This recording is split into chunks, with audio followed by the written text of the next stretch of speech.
આણંદ તાલુકાના કાસોર ગામમાં આવેલું પ્રાચીન મહાકાળી માતાનું મંદિર શહેર અને ગ્રામ્ય વિસ્તારોના હજારો ભક્તો માટે શ્રદ્ધા અને આસ્થાનું મહત્વપૂર્ણ કેન્દ્ર છે।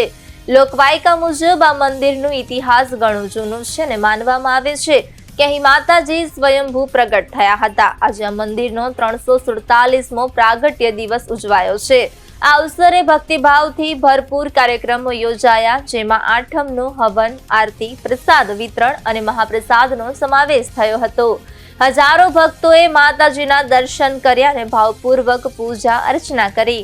સ્થાનિક ભક્તો અને મંદિરમાં સેવા આપતા સેવકોનું કહેવું છે કે આ પવિત્ર તહેવાર માત્ર ધાર્મિક મહત્વનો નથી, પરંતુ ભક્તિ અને સંસ્કૃતિને પેઢીથી પેઢી સુધી પહોંચાડવાનો એક અનોખો ઉપાય છે। મંદિરની વ્યવસ્થા અને ભક્તોની ભાગીદારીને કારણે આ દિવસ ભક્તિમય અને આનંદમય બની ઉઠ્યો।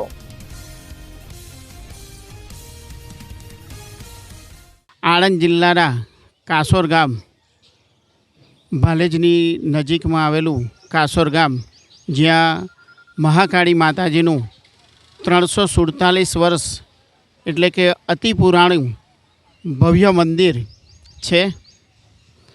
અહીંયા ચૈત્ર માસ અને આસો માસની આઠમે માતાજીનું ભવ્ય હવન થાય છે, જેમાં લગભગ 1000 જેટલા શ્રીફળ હોમાય છે।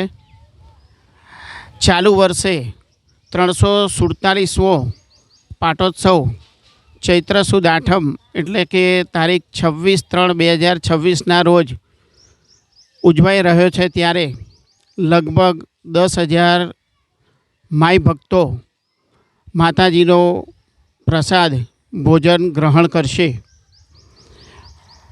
આટલું પુરાણું મંદિર છે, જેને હવે નવીનીકરણ કરવા માટે જઈ રહ્યા છે। જે મંદિર હવે પછી અતિ ભવ્ય બનવા જઈ રહ્યું છે, જેની ખર્ચ ઘણો મોટો છે। તો એ ખર્ચને પહોંચી વળવા માટે હવે સર્વે માઈ ભક્તોને ઉદાર હાથે દાન આપવા માટે નમ્ર વિનંતી કરીએ છીએ। અહીંયા માતાજીનું ભક્તોનું ઘોડાપૂર કાયમ ચાલુ જ હોય છે અને માતાજી તમામની મનોકામના પૂર્ણ કરે છે।